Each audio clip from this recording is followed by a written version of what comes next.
guys म आइसकेको छु तपाईहरुको माझमा हाम्रो mister Nepali आकालाई subscribe गरिदिनुस् like गरिदिनुस् comment गरिदिनुस् share गरिदिनुस् यसै भन्दै हामीले के टपिकमा भिडियो बनाएको भने अस्तिको पार्ट 1 थियो पार्ट 2 को लाइटर झिक्न गइरहेको छु हेर्नु होला गाइस हाम्रो पार्ट 2 को लाइटर के चाहिँ होला त्यो पार्ट 2 को लाइटर अब हामीले जमिन मुनि गाडेको छौं हामीले के गाडेको थियौं भने जमिन मुनि गाडेको थियौं एउटा नयाँ लाइटर चल्ने फिर्ने लाइटर जमिन मुनि गाडेको थियौं त्यो लाइटर चाहिँ निकाल्न गइरहेको छौं हाम्रो यस्तै मिहिनेतको लागि लाइक कमेन्ट सब्स्क्राइब कमी नहोस् यसै भन्दै हामी भिडियो सुरु गरौँ है त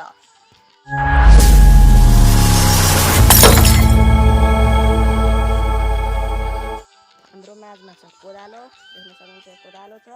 अब हाम्रो यो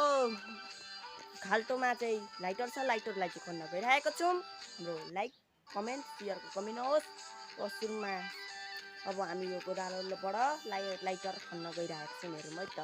गाइस यहाँ चाहिँ छ देख्न सक्नुहुन्छ कोदालो देखेर यहाँ चाहिँ छ हाम्रो लाइटर यहाँ चाहिँ छ हाम्रो लाइटर अब यहाँ लाइटरलाई चाहिँ खन्न गइरहेको छौं तपाईहरुलाई एक हप्ता भनेको थिए एक महिनै जस्तै लाग्यो मलाई सरी त्यसको लागि अब हामी खन्न गइरहेको छौं है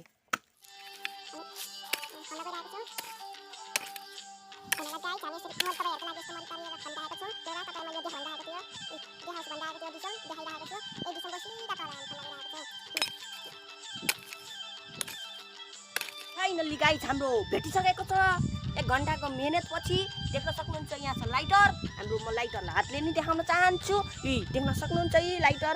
तपाईहरुकै म अगाडि देख्न चाहन्छु यसलाई के भएको छ भने 1 महिना पछि निकाल्दाखेरि यो खिया लागेको रहेछ हेर्नु केही नगरी पनि आफै भाँचिसकेको रह खिया लागेर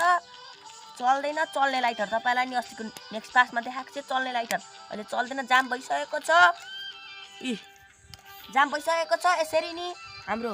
मिस्टर नेपाली आकालाई सब्स्क्राइब गर्नुहोस् यस्तै भिडियो हेर्नका लागि हेर्नु यो घुम्ने रह यो लुज भइसकेको रह यो अब चल्दैन केही कामको छैन हामी यति मिनेटले बनाइरहेको छौं यस्तो भिडियो सब्स्क्राइब गरिदिनुहोस्